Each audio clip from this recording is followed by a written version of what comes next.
ಧನ್ಯವಾದ. ಧರ್ಮಸ್ಥಳಕ್ಕೆ ಬನ್ನಿ ಅಂತೇಳಿ ಆಹ್ವಾನ ನೀಡಿದ್ದಾರೆ. ಹಾಂ, ಈಗ ರಾಜಕೀಯವಾಗಿ ದೌರ್ಜನ್ಯ ನಡೆಸಿದ್ದಾರೆ, ಅದನ್ನು ರಾಜಕೀಯವಾಗಿ ಎದುರಿಸ್ತೇನೆ. ಧರ್ಮಸ್ಥಳಕ್ಕೂ ಹೋಗ್ತೀನಿ, ಯಲ್ಲಮ್ಮನ ಸವದತ್ತಿ ಯಲ್ಲಮ್ಮನ ಹತ್ರಕ್ಕೂ ಹೋಗ್ತೀನಿ. ಆ ತಾಯಿಗೆ ಹರಕೆನೂ ಹೊತ್ಕೊಂಡಿದ್ದೀನಿ. ಯಾಕೆಂದರೆ ಆ ದೇವಸ್ಥಾನದ ಮುಂದೆನೇ ನನ್ನ ಮಧ್ಯರಾತ್ರಿ ಕರ್ಕೊಂಡು ಹೋದಾಗ ಅಲ್ಲಿ ಆ ತಾಯಿಗೆ ಹರಕೆನೂ ಹೊತ್ಕೊಂಡಿದ್ದೀನಿ, ಪ್ರಾರ್ಥನೆಯೂ ಮಾಡಿದ್ದೀನಿ. ಧರ್ಮಸ್ಥಳಕ್ಕೂ ಹೋಗ್ತೀನಿ, ಯಲ್ಲಮ್ಮನ ಹತ್ರಕ್ಕೂ ಹೋಗ್ತೀನಿ. ನ್ಯಾಯಾಲಯದ ಕೇಸು, ಈ ರಾಜಕೀಯವಾಗಿ ಎದುರಿಸಬೇಕಾಗಿರೋದನ್ನೆಲ್ಲ ಎದುರಿಸಿದ ನಂತರ ಎರಡೂ ಕಡೆಗೆ ಹೋಗ್ತೀನಿ. ಪಂಥಕ್ಕೆ ಈಗ ಕರೀತಾ ಇದ್ದಾರೆ, ಯಾಕೆ ನೀವು ಈ ಥರ ಉತ್ತರ ನೀಡ್ತಾರೆ ನೋಡಿದ್ರೆ ಎಲ್ಲೋ ಒಂದು ಕಡೆ ಇಂಜರಿಯೋ ಥರ ಕಾಣಿಸ್ತಾ ಇದೆ. ನೀವ್ಯಾಕೆ ಹಂಗೆ ಅನ್ಕೋತೀರಿ? ಅಲ್ಲಿ ನಾನು ಎತ್ತುವ ಪ್ರಶ್ನೆಗಳಿಗೆ ಬಹುಶಃ ಅವ್ರ ಹತ್ರ ಎಲ್ಲೂ ಉತ್ತರವೇ ಸಿಗಲ್ಲ.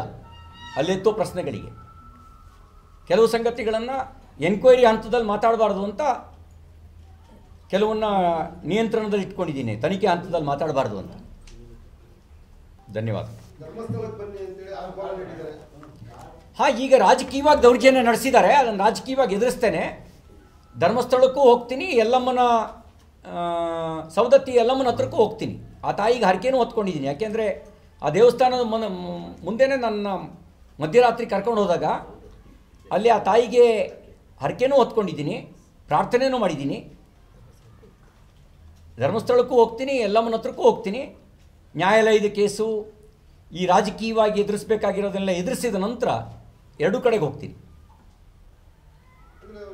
ಪಂಥಕ್ಕೆ ಈಗ ಕರೀತಾ ಇದ್ದಾರೆ, ಯಾಕೆ ನೀವು ಈ ಥರ ಉತ್ತರ ನೀಡ್ತಾರೆ ನೋಡಿದ್ರೆ ಎಲ್ಲೋ ಒಂದು ಕಡೆ ಇಂಜರಿಯೋ ಥರ ಕಾಣಿಸ್ತಾ ಇದೆ. ನೀವ್ಯಾಕೆ ಅನ್ಕೋತೀರಿ?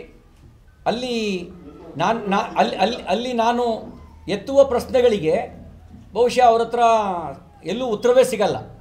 ಅಲ್ಲಿ ಎತ್ತುವ ಪ್ರಶ್ನೆಗಳಿಗೆ ಕೆಲವು ಸಂಗತಿಗಳನ್ನು ಎನ್ಕ್ವೈರಿ ಹಂತದಲ್ಲಿ ಮಾತಾಡಬಾರ್ದು ಅಂತ ಕೆಲವನ್ನ ನಿಯಂತ್ರಣದಲ್ಲಿ ಇಟ್ಕೊಂಡಿದ್ದೀನಿ, ತನಿಖೆ ಹಂತದಲ್ಲಿ ಮಾತಾಡಬಾರ್ದು ಅಂತ.